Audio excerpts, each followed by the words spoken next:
know that very famous saying? It's typically used against Nepo babies. It's not what you know, it's who you know. Well, Facebook, they want to know exactly who you know. They want to know all of them. Every single person that you might have even just glanced at on the bus, that you walked by in the office hallway. They want to know, and they want you to confirm through a feature that they call People You May Know, which gives you a suggested list of people that, well, you may know. And it's actually one of the lesser known but creepier aspects of the Meta algorithm. There was this alleged incident years ago where you have this psychiatrist and her patients, they all have the psychiatrist's phone number.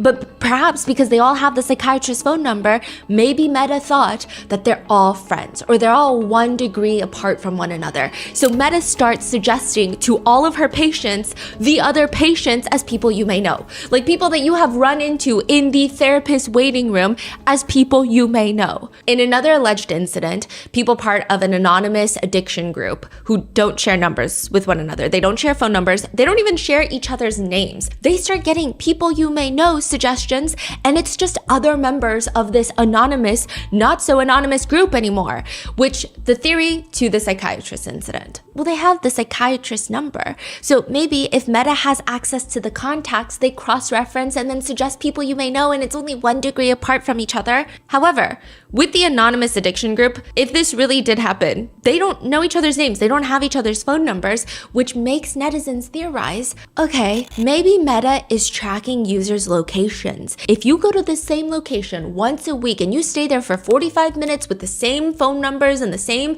users that are also at that location, Meta just assumes that you all know one another. Meta claims that they don't do that. But I guess the argument is, Facebook has over 3 billion monthly active users. How do they know which 20 or 160 out of the 3 billion that you may actually know? And even if you do know them, there is the argument of who really cares? I mean, who really cares what anybody is posting on Facebook? It is not that far-fetched to imagine that nobody cares until something happens to you. And if that's the case, suddenly family, friends, people you may know, even strangers on the internet, they're gonna start dissecting everything that you've ever posted on Facebook, such as the situation in Vietnam. June 10th, 2025. A small personal account on Facebook in Vietnam posts a new status update. From today, I'm logging off this account for good. Okay, it's a little mysterious, perhaps even a little melodramatic, and at the risk of sounding cold, unless you're this man's personal friend and you care deeply about him, it's not fascinating enough to warrant a whole global hunt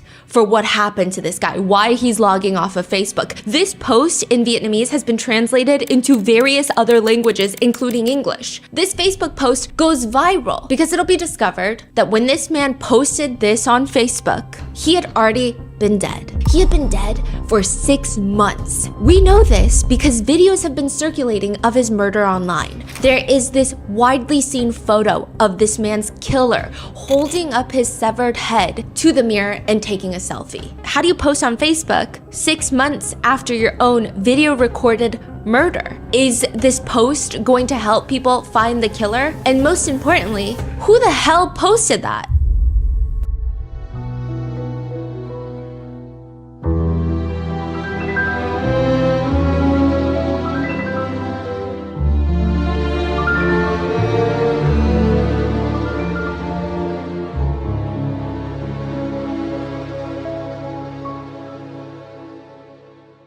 We would like to thank today's sponsors who have made it possible for Rotten Mango to support children of Vietnam. They're a nonprofit focused on wraparound services for low-income communities. They've provided over 4 million nutritious meals annually. This episode's partnerships have also made it possible to support Rotten Mango's growing team, and we would also like to thank you guys for your continued support. As always, full show notes are available at rottenmangopodcast.com. Huge disclaimers for this case. I don't know why I always have to do these disclaimers for any other case that is outside of probably the Western nations. It's always the disclaimer of don't get racist. Like, just because there is one incident or one crime taking place in a country does not deem that country to be dangerous, does not deem that country to be off the travel list for tourists. It's one crazy person, a few crazy people. There are crazy people everywhere. Obviously, evidently, there are a lot in the United States. Another huge disclaimer is this episode is so graphic. There's no way around it. Please watch with extreme caution. In the interest of full disclosure, there are just in-depth descriptions of injuries as well as conversations of some very extreme interests that people have developed that revolve around self-exit. There are also elements of cannibalism. And at any given point during the research of this episode, we thought, okay, surely we have reached the rock bottom. Like, it's not going to get deeper from here.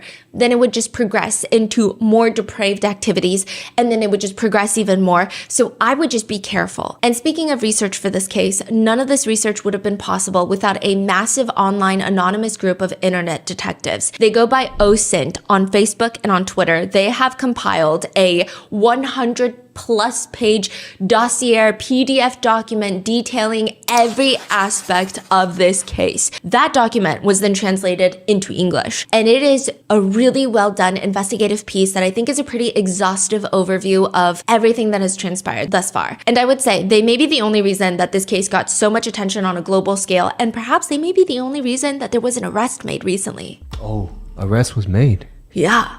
So with that being said, let's get into it. July 2025, a collection of 3 videos goes live, and each one of them is intentionally titled. It's a collection of 3 videos, and the collection seems to have, it appears to have been thought out, prepared, uploaded with the intention of being consumed by an audience. It almost feels like a trilogy. Like, it has a sick form of artistic expression embedded into it. You have to start with part 1, then 2, then 3. These are not standalones. When you click on the first video, it's about 3 minutes long. The camera angle is unflattering. It's unique. It's almost on the floor, angled upwards. If you were to prop your phone up behind, like put it on a book on the floor and then prop it upwards, you're looking up, it's very unflattering. No one's gonna look good from that angle. It's very much a homemade video. No edits, no intros, no color grading, no edited music. It's just a grainy phone camera. And it's 2 guys in an office. We don't get introductions. We don't know these people's names. We know nothing about these people. There's filing cabinets that take up 80% of the screen. They're not even lined up. No one thought, hey, before we start the video, let's just make it less crooked. It's completely misaligned. There are 3 depressing plastic houseplants on top of the filing cabinets.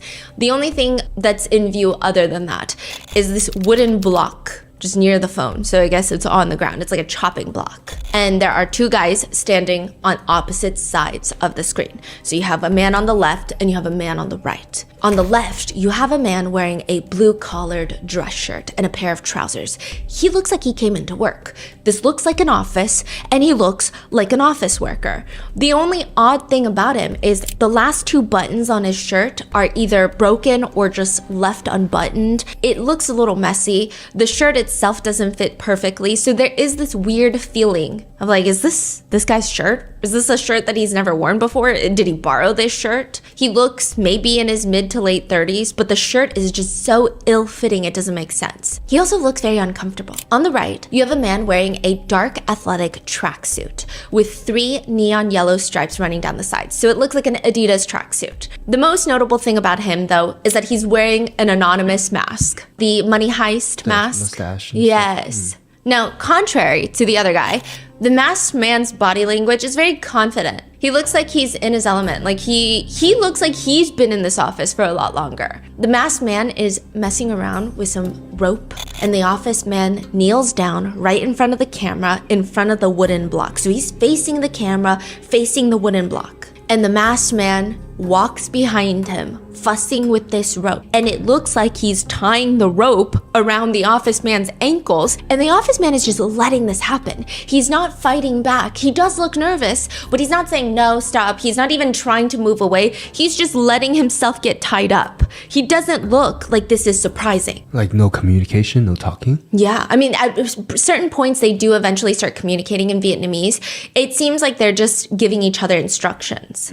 The office man that's getting tied up, he keeps closing his eyes and he keeps swallowing, and he does rub his Adam's apple a lot. At one point, he's just staring into the depths of our souls, into the camera, rubbing his neck. Now, this hand gesture, I was trying to figure out a way to precisely describe to you the feeling of it. It doesn't look like he's nervous and rubbing his neck. It almost looks like something is bothering him about his neck, or he's thinking about his neck in some way. It's not like the anxious, like, oh, I'm so stressed, I need to rub myself in self-soothe. It's like he keeps looking at his neck, extending his neck, touching his neck. I see. The masked man finally gets up and starts roughly unbuttoning Office Man's dress shirt from the back. The masked man is fumbling a little bit, but it doesn't seem like it's because he's nervous, but more so he's just got big fingers and maybe he's not used to it. He's unbuttoning the dress shirt. Office Man's interactions and reactions are weird. He glances down and he almost like flinches at the sight of his own body. And then he keeps doing this thing where he closes his eyes and looks away, almost like, oh, I don't want to look, I don't want to look. It's weird. It's really difficult to read the expression on his face. He doesn't look scared, he doesn't look sad, he doesn't look contemplative, but once he's shirtless, he waits for the masked man to tie his arms up behind him. He looks briefly annoyed that it's taking so long. That's the feeling. He looks annoyed at the masked man. Like, why are you taking so long to tie my arms up? And then he just waits. He's closing his eyes, he's squinting down, he's looking at the camera, and then finally, the masked man slowly, gently pushes Office Man's head onto the wooden block, adjusts his head so his cheek is on the wooden block and he's looking at the camera directly at us. Masked Man grabs something off screen and it's a giant meat cleaver. He brings it up into the air right above Office Man's neck and slams it down.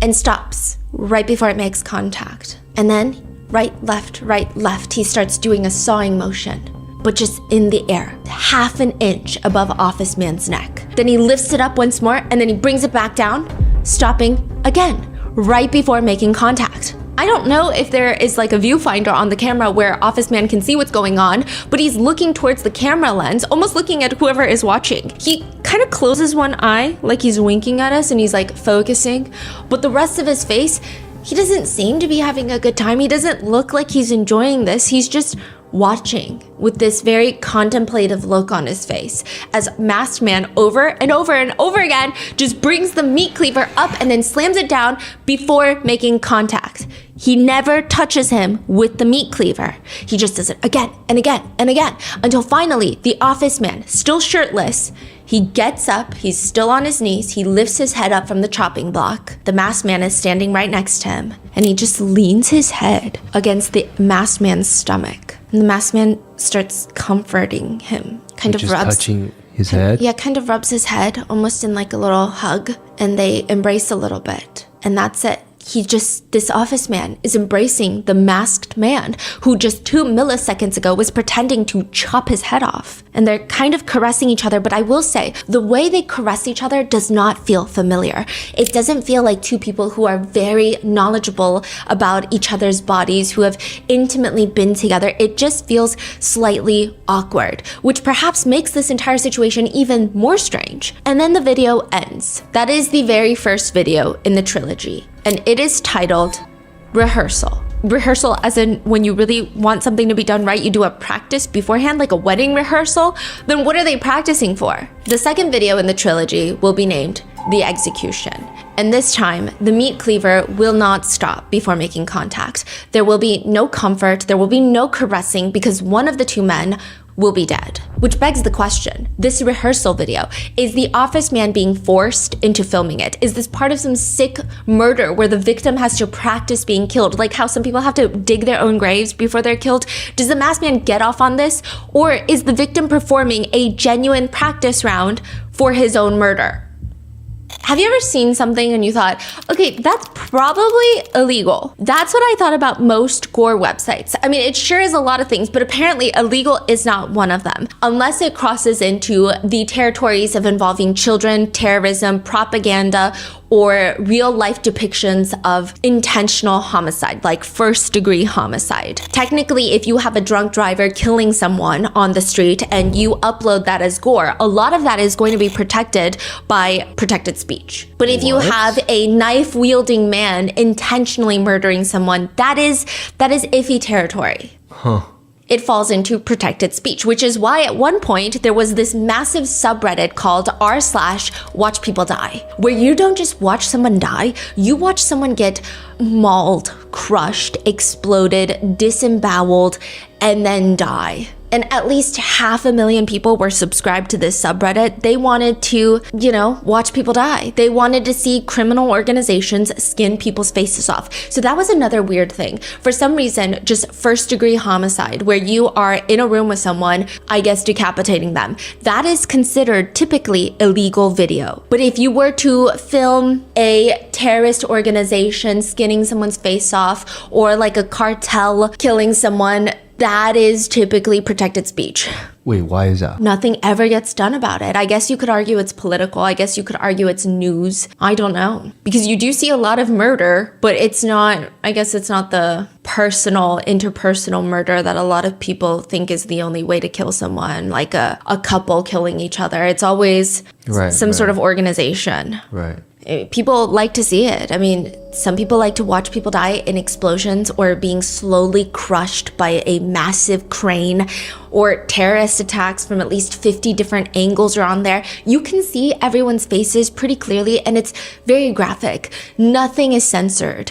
And in 2019, the subreddit gets banned. Interestingly, people were upset. They argued that okay, fine, the subreddit is bad. This is their argument. The subreddit is bad, but not as bad as other subreddits that actually radicalize people with hate. Some people say, hey, I was on that subreddit out of morbid curiosity, and I actually think that it helped save lives. Because some people would be on that subreddit and they would be planning some crazy violent things, but they would see violence in real life and not in a video game and not romanticized on movies, and they would see real depictions of violence and decide maybe that's not what they want anymore. Others say, no, I skipped all the terrorist videos. I would just watch the ones involving car accidents or work-related accidents because I'm a blue-collar worker, and I feel like it's a good reminder once in a while to, stay safe, not drink and drive. It just reminds you that you're blessed and you can have deep introspections about life while you watch somebody else get crushed by a cyber truck. That was the argument. I don't know if that argument is sound and valid. Some say it was more like a challenge, see if you can handle it. It's a little strange, but I just want to know if I'm capable of doing it.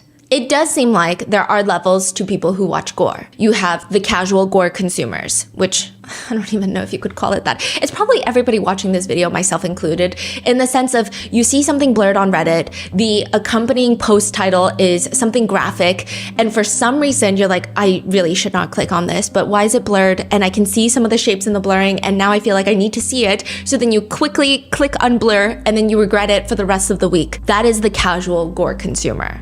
Then you have the more seasoned gore consumer. They're subscribed to subreddits with gore. They will seek out gore. They'll think about it once in a while and they'll go Google it. Then from there, you start getting into very scary waters. People who need gore, who get off on gore, or a lot of the times the gore threshold starts getting elevated. They need more and more to reach whatever point that they're trying to get to, whatever thrilling point of ecstasy that they're trying to reach. These are people that are willing to pay and test the limits of the legal system for their pure consumption of gore. These are the types of people who would willingly join the forensics group. The forensics group is probably the least visually graphic of all of the groups on Telegram. Let me break it down for you. You have the regular group. This is a very famous Chinese Telegram group that Vice News infiltrated. The regular group and the premium access group. The premium access group has been around for 4 to 5 years. So that's the thing with Telegram group chats where you're sharing illegal videos, is that a lot of the times they'll disappear, they'll make a new one, they'll disappear, they'll make a new one. But if you already paid for one and then it disappears a month later, then you're shit out of luck. That money is wasted. Now you got to go pay to join another group. So this premium access group, they brag about the fact that it's been up for 4 to 5 years. So it's very stable. That's how they market it. Stable premium access group. There's no reason to believe that that group will be shut down anytime soon. Then you have the Ice Love group. What's the Ice Love group? Anything related to dumping bodies, body detachments, necrophilia, that's in the Ice Love group. Why is it called ice? We don't know. Oh. Yeah. But if you want to skip out on all the blood, if you don't like all the gore and you just like dead bodies, the forensics group is where you want to go. It's, quote, pure, clean bodies, mainly mortuary footage. Welcome to an underground snuff film Telegram group in China. This is where the Vietnamese Butcher videos start circulating in early 2025. Pay per view in the form of an extensive video package, photo package, 11 separate videos, 98 separate photos that you can either purchase limited access for around $100, or you can get the full package, unlimited access to all 11 videos, 98 photos for $600. So you mentioned 3 videos. They have more videos that they're posting. I see. 11 videos. It's not until 6 months later that the shortened videos, just 3 of them, start circulating online on a public website called Watch People Die. Not the subreddit, but there's a whole website where you can see things that your brain probably never will be able to forget, and then you'll have random thoughts of the imagery out of nowhere when you're trying to enjoy it like a nice sunny afternoon. That's that website. So they start posting 3 of them. The disclaimer on this website, watchpeopledie.tv, is when you enter, this website is exactly what it says in the name. This is not a pleasant website. The content is tragic things happening to real people with no filters. This is horrific to see and frankly should not be seen by anyone. However, it is legal and we believe in allowing it to be seen and shared by adults as a result. It goes up and the 3 videos, the first one being Rehearsal we talked about, and the caption along with the videos, the 3, just reads, "Man has his very last before he dies." Then you click on part 2 of the trilogy, arguably the most viral part, the execution. So you have Rehearsal, Execution, and the 3rd installment is titled The Butchering. Execution, the 2nd video, starts in a bathroom, not the office, but a random bathroom. You start with the opposite angle as the first video. So instead of the phone camera being placed on the ground looking upwards, you have the camera looking downwards, getting a top-down view of this entire bathroom. The bathroom itself is not particularly a Zillow-worthy room. It's just a toilet on one side, a sink on the other side. There are tiled floors that look like they have not been cleaned in a very long time. There is a sheet of plastic tarp laid out, and the office man, it's the same man because he wasn't wearing a mask. We know this guy's face. He is laying on the plastic tarp and on his back, and the similar looking wooden chopping block is now underneath the back of his head. He's using it almost like a pillow. So this is like a different date? Looks like a different day. Could be later in the day. It's hard to tell because he's completely unclothed. He has not a single piece of clothing on him. We can't cross-reference with the pants or the dress shirt that he was wearing in the office. He's fully naked, flat on his back, laying down in this bathroom. And this time he doesn't look like he's contemplative or touching his neck or stressed or deep in thought. Instead, he is in the throes of ecstasy. He's like fully aggressively self-pleasuring. And right as he's about to get to where he has been working so diligently to get to, another man, who we can assume to be the masked man from the first video, comes into the frame fully nude as well. He brings up a similar meat cleaver from the first one, except this time the meat cleaver does not just hover over the office man's neck. It doesn't stop. Instead, it comes down with a clean chop at the office man's neck. Now, I don't know if it's the sharpness of the meat cleaver or the way that our bodies are built. The masked man has to make a few more precise, powerful chops before he then just takes it upon himself to fully drag and rip off, Oh my gosh. All the while, there's just like so much blood under the office man on the plastic tarp. It's incredibly graphic. The only saving grace, if there is any to any of this, is that the camera is further away. It's a top-down view, and if you really try to convince yourself, you may or may not be able to successfully convince your brain that this is just another horror movie. This is like a gory horror movie. This is CGI. This is not real blood. It's something else that's happening. But then the video cuts to another angle, and this time it's like a B cam. It's off in the corner, and it's like you're laying next to Office Man. And he's still alive. And it's a full replay, but from a close side-up angle, very close to the office man's face and neck. And you can see every single bit of it in replay. It almost feels slowed down, even when it's not, because of the graphic nature and just how up close things are. And then the camera goes back to the top angle, where you see the masked man that now people have dubbed the Butcher. And he starts dissecting the office man, cutting straight down the center vertically. And he just starts methodically disassembling a human body bit by bit, piece by piece. I mean, body parts are being taken apart like a Lego, just chunk by chunk. Organs are transferred into buckets that are put into like a water bath. Limbs are placed into pots. You can see pictures of small pale body parts arranged on plates with chopsticks resting on the side. There are other pictures showing full-on cooking. The creation of a human soup finished with healthy superfoods like goji berries, red dates. There's another dish that resembles curry. Part 3 is the butchering. It shows more in depth of the disassembly process. The private parts of the victim are arranged on a fresh, clean plate like a Thanksgiving dinner. The centerpiece is the decapitated head. At one point, the victim's private parts are inserted into the victim's head. It just, along with other general depraved acts. There are some people online who state that they saw a video of the butcher placing the victim's head into a boiling pot of water like a giant meatball. However, that video has not been widely circulated, so at this point it's debatable if it exists, but I don't think that it would be surprising if it did. The way that this victim is meticulously taken apart, and the way that even the execution is carried out, it does not feel like someone's first time, which makes people suspect initially that this butcher is a butcher. That turns out not to be true. So who the hell is this butcher? And who's the office man who is self-pleasuring before death? Who's the victim? What's happening? Is this even real, or is this like a fake video? It would not be the first time that a fake snuff film circulated, tricking the initial set of viewers online when it goes public of thinking that this is a real murder, which would make sense. I mean, considering there was a whole rehearsal video, like you have a table read before a movie filming. Maybe that is their acting before the big act. The collection of videos gets heavily studied by the internet, and they come to the conclusion that no matter how cynical, no matter how skeptical, there is no way that these videos are fake. These videos are very much real. There are all these other details that start getting noticed as people are combing through to even just verify that these videos are real. The minute that people start analyzing the footage for what it is, there are so many things that come up. Firstly, you can hear in the video pretty clear noises of motorcycles passing by, dogs barking, which would suggest that whatever is taking place in this bathroom, this is probably in a relatively busy area. It does not appear to be in the middle of nowhere. Are we to assume then that this is taking place in the middle of a busy residential neighborhood? One comment online reads, "I've watched this video over and over, and when I listen, I could hear the motorcycle was really loud, and it wasn't going slow either.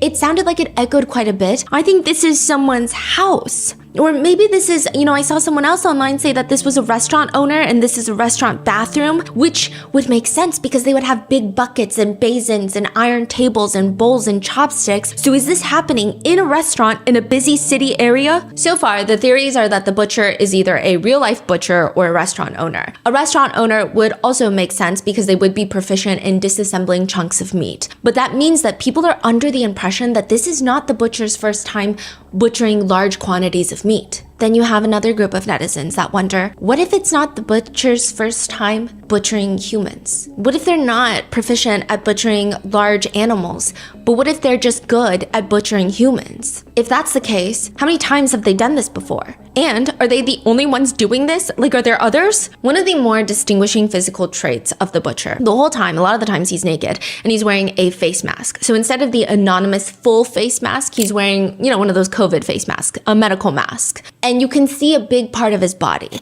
There is a tattoo on his arm and it reads, "That day, 139. What does that mean? Do we know? Is that just a random number? Is that some sort of initiation? Is that some sort of code? Perhaps that's the day that he's initiated into this line of work, when this life begins for him. Some say it's shorthand for 13K, which 13K somehow relates to the price of butchered pigs on Vietnamese social media. So perhaps he is a real-life pig farmer, pig butcher.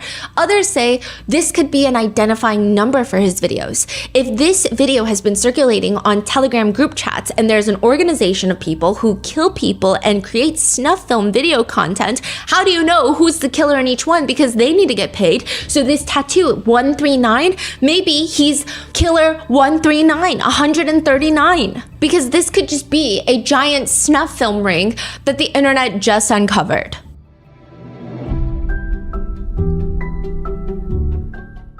There is something so exciting about January, that spark of ambition that you have been carrying for months and maybe years. That business idea that keeps you up at night and you're like, oh, this is such a good idea, but someone's probably gonna do it first. You should just do it now. And the most powerful decision you can make is launching your business with Shopify. Shopify delivers a complete toolkit for selling wherever your customers are, online or face-to-face at markets and pop-ups. You manage everything from one central hub. No switching platforms, no painful migrations, just seamless growth. You're joining millions of entrepreneurs who have already taken this leap, from recognizable brands to people who are exactly where you are just months ago, including us. Our first launch with Shopify was for Grandpa Mango's art studio, and it was basically our first small business experience, and Shopify made it so beginner friendly. So much so that we do have something that's coming out in maybe like a few weeks, hopefully. But we're really excited to share that we're working with Shopify again for it. Your future is waiting. Make 2026 the year that you claim it. In 2026, stop waiting and start selling with Shopify. Sign up for your $1 per month trial and start selling today at shopify.com/Mango. shopify.com/rotten. Go to shopify.com/rotten. That's shopify.com/rotten. Hear the sound of your first sale this new year with Shopify by your side.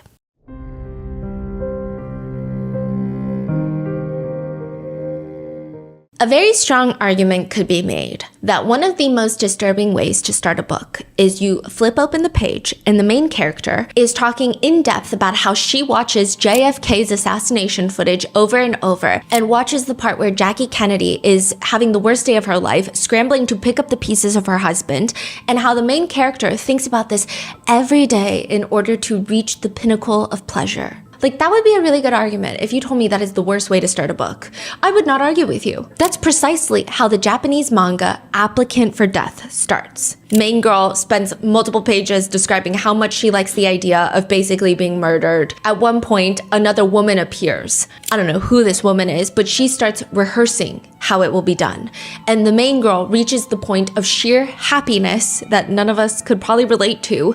And eventually, she is shot, but she's still alive. And she is playing with her brain matter while the other woman is playing with other things, and she reaches her destination before finally arriving to the point of no return: death. However, that is where the video ends and the manga cuts to a guy watching the computer screen. He's getting off on this. And the female executioner tells the audience, and she's breaking the fourth wall mid-murder, "We only sell the rest of the footage to people who can keep quiet and pay enough. We'll check up on you. Even if you order, we'll just send you a generic video. This video is not for sale to the general public." Wait, I'm so sorry. We're still in the manga right now?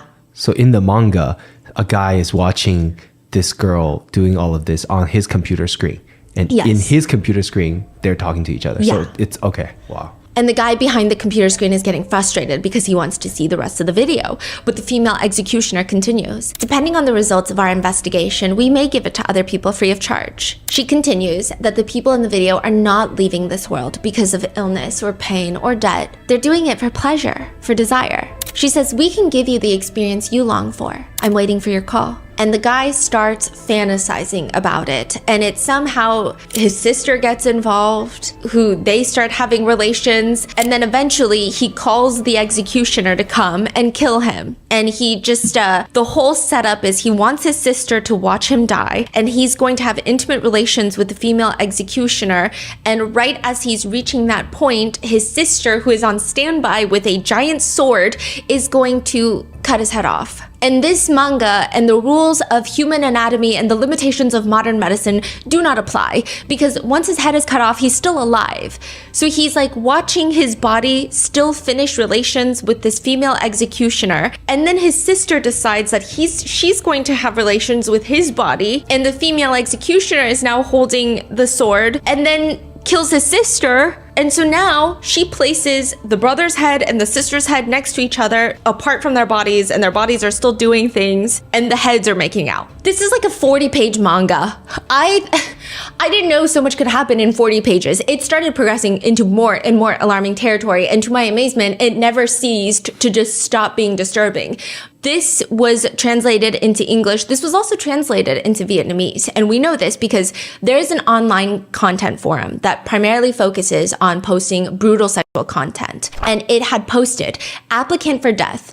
The manga gets translated from Japanese into Vietnamese, and the poster writes, "Translated per the request of Mr. Dat, D-A-T, beheading. The internet will soon uncover that Mr. Dat Beheading is the office man in the Vietnamese Butcher videos, the one who was killed." So he specifically asked for this Japanese manga to be translated into Vietnamese. Okay. Do we know if it's real? That was a real thing before this whole thing blew up. I see. So people went to the backlog and found this history. He has an extensive history we're going to get into. And I think a lot of that begs this big question in this case that I don't necessarily think is a question, but a lot of people have posed it, which is, what exactly are we allowed to give consent to? What if someone wants to remove their leg in a safe manner? There is a real condition called BID. It's where someone with healthy limbs feels a profound feeling and belief that they need to amputate, typically a leg or both legs or perhaps an arm, in order to feel whole. They feel that these limbs are healthy, yes, but they're foreign. And every second that they they live with this foreign limb, it drives them insane. But you can't just amputate your leg in the kitchen and hope for the best, which is where the debate comes in. How much are we allowed to have control over our own bodies? How much are we allowed to go to a doctor and say, can you please cut off my leg? Can you consent to that? Can the doctor do it? Do the rules apply? But the doctor is not supposed to cause harm, and objectively, they could argue that this would be causing harm to your life, but you could argue, no, in fact, having this leg is causing harm to my life. There's a lot of debate on this. I mean, it's a very rare condition, so the debate is not extensive. I will say some really messed up people have extended this debate to include transgender community members. I don't think that applies. For this, it's specifically, there is a huge argument of, well, if you lose a leg and you choose to amputate your leg, then you are now viable for disability checks. Now the taxpayers are paying for something that you have to live with for the rest of your life, and you have to continue getting probably in-house care for an extended period of time. So there's like all this debate along with that. There's just a lot in that. It's completely separate from any other debate. It's just that. How much can you be in control of your own body, and to what extent? And then how can you say it stops there? What if you take it a step further? What if you just don't even want your leg to be gone? You want someone to eat it, and you consent to it, and you find someone who also consents to eating it. Is that a crime? What if in a hypothetical world, there are no quote unquote victims? You sign a waiver that you will never sign up for disability checks. You sign a waiver that you will never ask the government or the community members for assistance. And you consent that no one will ever see this footage. No one will ever know what happens. You are privately in your own personal home. You cut off a piece of your thigh and you give it to your beloved significant other for them to consume for dinner. Is there a crime that is committed? Yes or no? Because is there a victim? Can you have a victimless crime? That is the whole debate, and we can probably go on for the next 24, 48 hours, the next 5 business days, and I don't know if everyone is going to come to an agreement. There's a post on an online forum, though, where you can ask people to solve your life's biggest problems. The post reads, how long does it take to fatten a long pig? Months? Years? I'm interested in fattening a long pig, right now 125 pounds to eat. How much should I fatten her for the best eating? And what do I use to fatten her? I didn't know this, but apparently some Europeans call humans long pigs because we are longer than a pig, but we apparently taste like pork. Humans. That post was on the now defunct Cannibal Cafe forum, which I'm sure if you've been interested in any sort of true crime cases for a while, you know about the very infamous Cannibal Cafe case of the German cannibal who murdered and killed his victim to be eaten. I mean, this is a forum where half the people want to be eaten and the other half are very, very hungry. Another post reads, anyone need a blonde girl for the main course dish to eat? See my email and write. I will show you my delicious meat.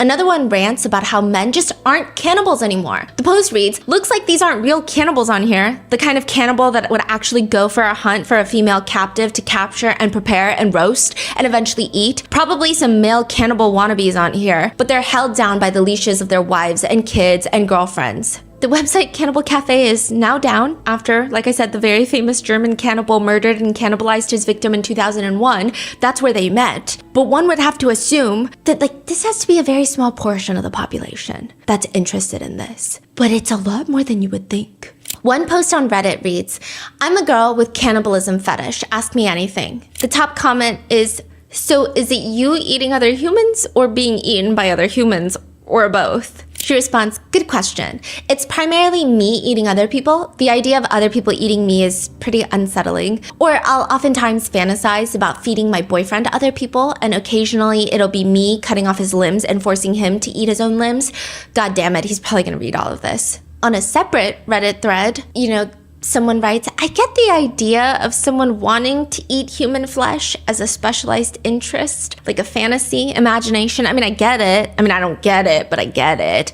Quote, I understand the appeal. Like, I don't like it, but I get where it's coming from, just like any other crazy thing, okay? So anyway, I made a post about cannibalism some time ago. I deleted it, but I got a DM from a really weird guy, and he somehow assumed that I had a cannibalism fetish from the post, which I don't have. And he said to to me something like he's so unlucky because none of the women he meets likes cannibalism, and he would be willing to travel to me to be cooked in an oven and be eaten by me. He even described how he wants to be served and what foods he wants to be paired with. He said that he wants to be a human pig and cooked like a pig. He eventually started sending me pictures. I didn't even want to look at all of them because I was disgusted.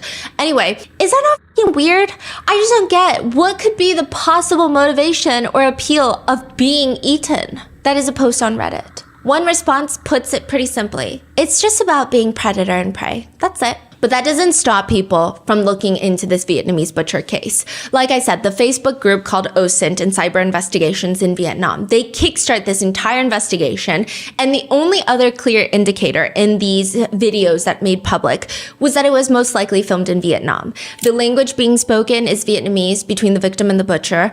And they take it upon themselves, this Facebook group, to investigate. At this point, the police are not investigating. Nobody is except Osent.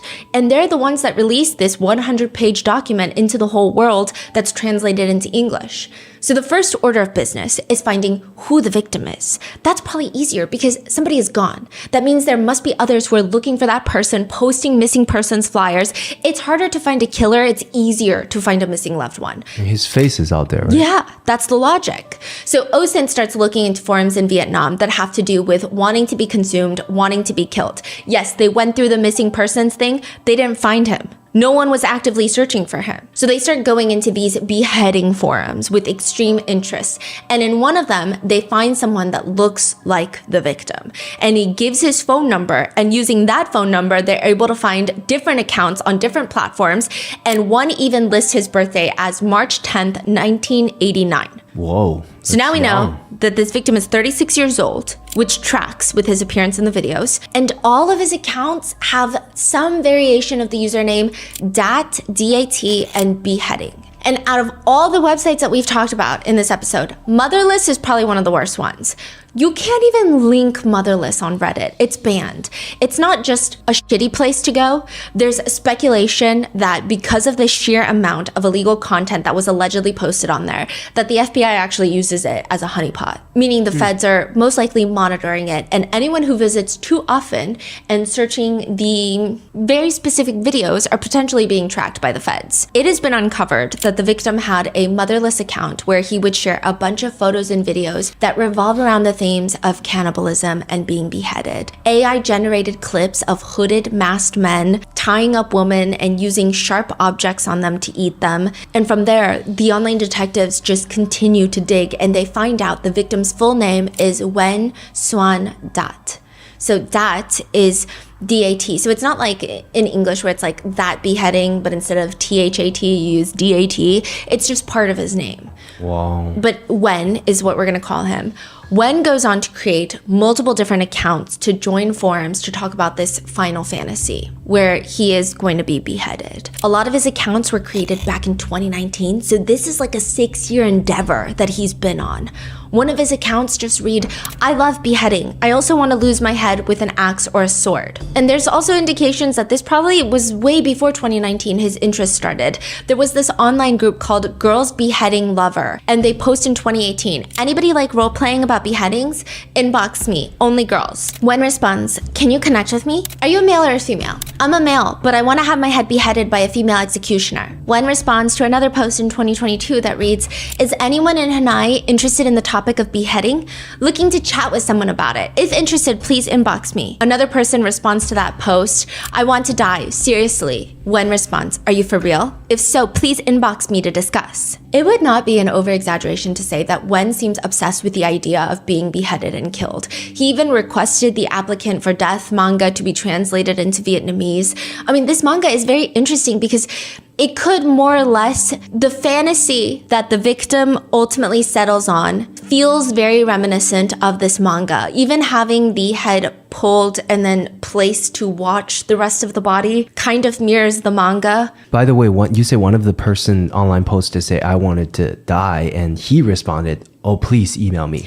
Yeah. So he's interested in No, he's only interested in being the victim, but he likes to connect with people with like minds so that they can talk about their fantasy together. And a lot of the reason that this case gained traction in uncovering details was friends of Wen, online friends who had similar interest, would share messages that they had with Wen. Like one from 2023, his post reads, "Offering my head, but no one is taking it." And then the next year in 2024, he posts again, "Offering my head, waiting for someone to take it." So for years, since at least 2019, he has been begging for someone to partake in this final fantasy of his. But it's not until January of 2025, this year, he gets someone, last year, he gets someone to do what he's hoping for. Wen posts on Facebook, 3 hours left until the execution. So yes, the internet, the netizens, they find the victim, but that's not enough. They need to find the killer because the killer could be finding their next victim. They could be doing this for money. There could be multiple people who have gone missing that nobody is looking for that they have done the same exact thing to. So even though they found Wen, they still have no idea who the masked man, who the butcher is, and they need to comb through all the evidence. He's wearing a blue face mask in this photo where he's holding up Wen's head, severed head in the mirror. And you can see his eyes, eyebrows, his forehead that's showing. He looks middle-aged. He clearly has a receding hairline. He has distinct scars on his eyebrow area that netizens have pinpointed, analyzed, stared at, studied. He's also shirtless. You see that a good chunk of his torso, he has a very stocky build. He's got a birthmark that goes near his armpit on one arm. Then on the other arm, you have that tattoo, the distinctive, that day 139. That's it. How are they gonna find the butcher with just that? And they need to find him quick because it seems like the butcher has taken over Wen's account on Facebook and is looking for new victims, is now messaging Wen's friends who have shared interests, asking them questions about their fantasies. Oh, so now he's active. He's active. On Wen's account? Yes. Huh. And other people are coming forward saying, hey, yes, Wen had this fantasy, but he was not doing well. Like he was clearly a victim.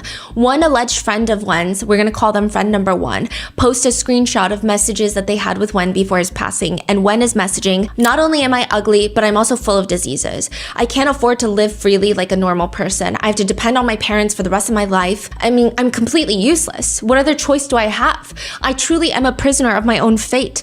If it wasn't because of God, I would have met the end already. I just want to meet someone that once we become close enough, they would just kill me." Wen writes again, "I want to meet someone who can f me and then kill me right after," which has netizens thinking, at this point, the butcher should have just helped Wen. Instead of killing him, he should have just gotten him help. But the most interesting thing to come out of this, the most valuable piece of information, is people start messaging this person asking for more information about Wen. Like, if you were that close with Wen, can you tell us anything else?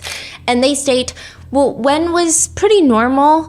We only met once, maybe for like 30 minutes. Really? When was that you guys met? Was it a long time ago? He just was spending the 30 minutes to talk about how he liked having group activities with other men. He showed me a video of himself performing oral on a man. I mean, I can say this though, Wen's fetish for wanting to be beheaded is very real. But the most valuable piece of information is this anonymous friend tells the Osent, the online investigators, "I know the name of the butcher. He goes by the name Chung." Wow. C-H-U-N-G. And as the investigators are getting closer to figuring out who the butcher is, a post pops up on their Facebook group. "I am the executioner. Who can catch me?" Then another post from a different account. So now this is a different account and it's a picture of someone's meal and it appears to be a plate of meat and some soup and some noodles. Come on, it's just a few pieces of human meat. It's unclear if this is real human meat. It's unclear if anything, but within an hour of this picture going up, it gets taken down. So is this really the butcher? Is the butcher scared? The netizens, are they getting closer to figuring out who the butcher is so they're freaking out? So in the final installment of the snuff film trilogy titled Butchering, it looks like it's being filmed in a kitchen. And on one side, you have half of a plastic water bottle. It's called La Vie. So at this point, the online netizens are like, we know for sure this is happening in Vietnam. These are not Vietnamese like diaspora in other parts of the world because yes, in the video they're speaking Vietnamese, but that doesn't mean that they have to live in Vietnam. I can speak Korean, but I'm in the United States. But this water bottle is specifically sold in Vietnam. So they're like, okay, this is happening in Vietnam. But also on top of that, they find like these very mundane little trivial, inconsequential pieces of items.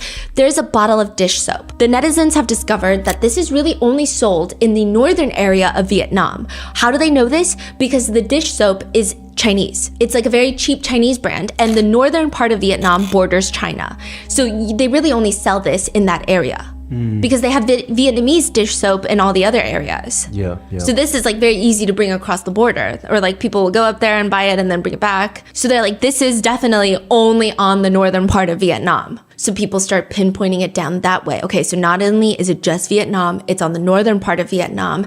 And then we've got all of these things in the kitchen. So the kitchen doors are this weird avocado green color that's very specific and unique. I mean, there's got to be something. So as they're hunting that down, another YouTube channel pops up. They have been investigating this diligently from the very beginning. They're called Ketomo, which translates to the curious one. They went as far to try and reconstruct the scene of the crime.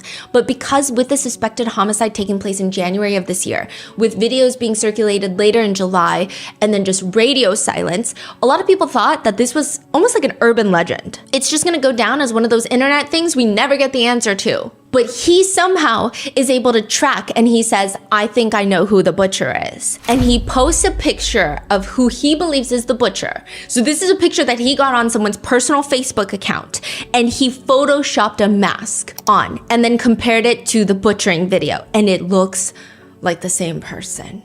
It looks like the same person, but this is where it's weird. It looks like the same person, does not feel like the same person. Clearly, in the one that was from his personal Facebook page, his face is relaxed. He looks like a happy guy. In the other one, he looks like a killer, but you can see the facial features, they're all very similar. The smile lines, the eye shape, the eyebrows, the scar above his eyebrow, everything feels exactly the same. Now, the curious one, the YouTuber, releases a statement that he's going to be withdrawing from this investigation, and that the perpetrator is in a high position of power. And just know that if anything happens to this YouTuber, every single piece of information that he's dug up, he's got like a kill switch, if you will. It's gonna go public. Wait, so he dropped this high power individual's identity basically? Just photo. But with that photo, you can find out who he is, wouldn't it? Yes. More importantly, he drops a screenshot of the individual's social media account, and he blurs out the name, but people are very easily able to unblur it. And the username is Tan Chung 11111. Chung. People start cross-referencing that username with all the different social media platforms, and they find a lot. The two of them, Wen and the Butcher, seem to have crossed paths on a gay group chat called Likes Beheading. Wen is really active in the chat, saying things like, I want to be beheaded, I volunteer to be beheaded. There's additionally a supposed leak message thread between Wen and a friend of his, where Wen sends them a picture of his head on a chopping board. He's alive. And he writes, I'm ready, waiting for the time. His friend responds, who's gonna do it? Chung? No, another person. Why don't you just let Chung do it? Waiting around for Chung is difficult. What do you mean? He agreed, but he keeps pushing and delaying the time. The potential suspect, the butcher, their social media history is also pretty extensive. It's also very interesting to see how somebody's interest and taste evolve over time. It starts off with scatology, which is a pretty high entrance for specialized interests, but there's a post that reads, anyone here eat shit in the game? You want to be the shit eater or the shit maker? To which the suspected butcher responds, the shit maker. In 2022, the suspected butcher posts pictures on a forum showing dismembered pieces of a body. He claims that this is just like a scary themed horror post. This is just to get everyone to toughen up through the usage of gore, but it's not real. However, it is theorized now that this could very well be a victim before Wen. He also continues to post pictures of what appears to be men's private parts that have been taken off the body. One of them is delicately spray painted in gold. It's unclear if this is like an artistic piece that he found, if he made it, or if this is a real human body part that he's used to create this. He likes a ton of other posts that have to do with eating meat, and specifically the purchasing of dismembered male private parts. He's buying them, he's selling them, and I don't know. Like dark web? No, just like on Twitter, on these forums. I mean, people will write things like, I need to castrate myself. I need money. How much for all my privates? And he'll say, DM me. I want it all. I want to eat it so bad. Now, I don't know if this is some sort of role play that's happening on social media, if people are just engaging in this stranger to stranger fake fantasy land, or if he truly is purchasing a lot of these male body parts. I wouldn't be surprised, judging by the fact that somebody is dead and somebody was killed on camera, but it's just very strange how there is a large community of people doing this. It's not even just one person, and it's not even on the down low. These are just out and about on regular, publicly accessible forums talking about how they want to purchase sometimes 1 ball, 2 balls, the whole set. He also talks about how he wants hands and feet stewed with bamboo shoots and a male body part stewed with lemongrass and chili. And the way that he writes about it, it seems like he's talking about food that he's eaten before. It doesn't seem like, oh, let me use my imagination. I think this would taste good. The answers and responses to these inappropriate messages online seem very firm and confident, as if this is his favorite dish. Other times, he just gets straight to the point. There will be people posting inappropriate videos, and I didn't click on them because I was scared of the links, but they seem to be inappropriate videos. I don't know if there's cannibalism in the topic of the video, but they seem like your run-of-the-mill, inappropriate, X-rated videos, and he's just DMing these creators.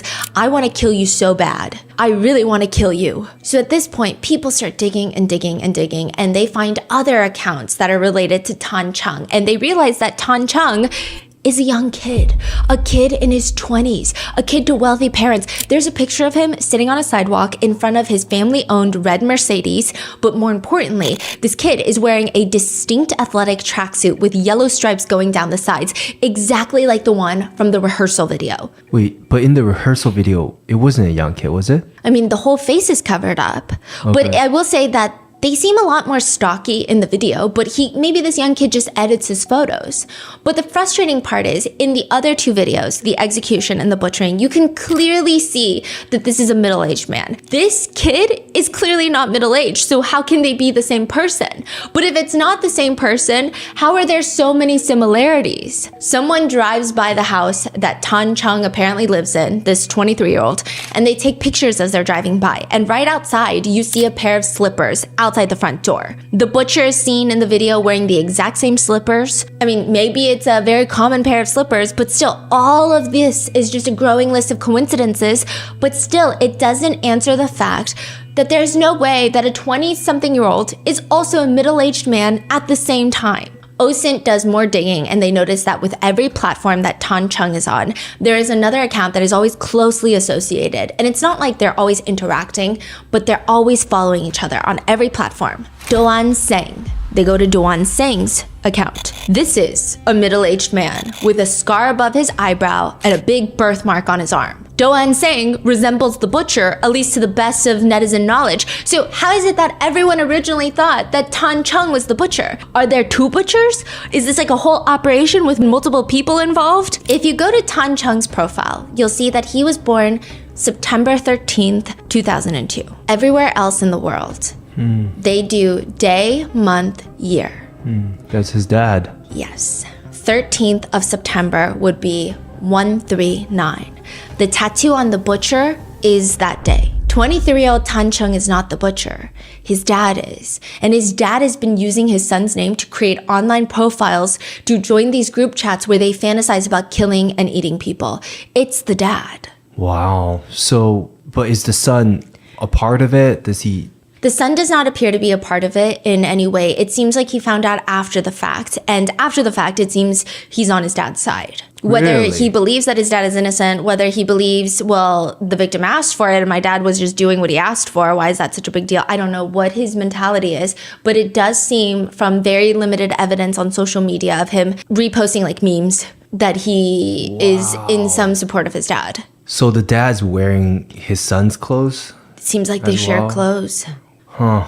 And the dad is not just a random person. He is the former deputy head of Market Management Department number 4, which sounds like he works at a supermarket, but it's not. This is basically a huge government entity that enforces and inspects all of the commercial activities in a local area. It's a business department of an entire community. This man has a wife, he has 2 sons. I wouldn't go as far to say that he's a great dad, even if I didn't know of this crime. If he has a cup in his kitchen that reads "Best Dad in the World," that cup is a liar. He seems normal, but he's just... Like on his personal account, he posts a picture of abalone porridge. But the piece of abalone, which, if you guys know abalone, it's like a shellfish where it's really good for you. It has a lot of health benefits, but it's like maybe 2 fingers and it's slimy. It's like a giant mussel, like a clam, like a giant clam, a giant mussel, but definitely thicker and chewier in texture, but just look-wise if you haven't seen what abalone looks like. However, like a mussel, all the sides are flat. They're smooth, they're flat, and then the edges, they have like the mussel texture with like the ridges that come up and get a little chewy. But this one, the side is not flat. It has an opening that is very reminiscent of a female body part. Now, some people have mentioned that abalone in general does resemble female body parts, but this, when you see it, this doesn't resemble an abalone. Perhaps abalone looks different in different parts of the world. Perhaps this is a faulty abalone or someone who messed with an abalone to make it resemble a detached female body part. I don't know. I saw the picture of it. So he posted on Facebook. Yeah. And he titled it abalone porridge, or he just posted that photo? Just posted the photo. And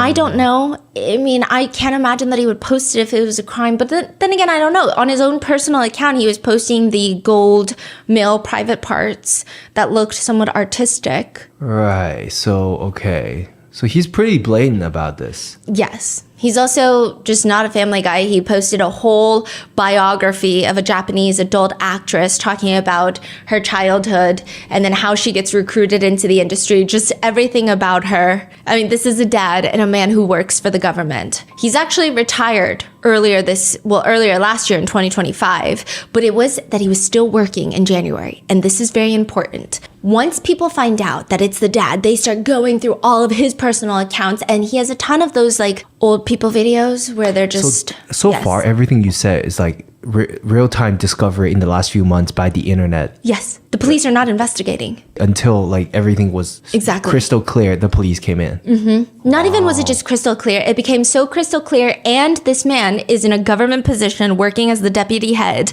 of market management. There was outrage. I feel like the arrest only happened because people were able to figure out this is a government official, and people were super pissed about it. Had it not been, I don't know if an arrest would have been made.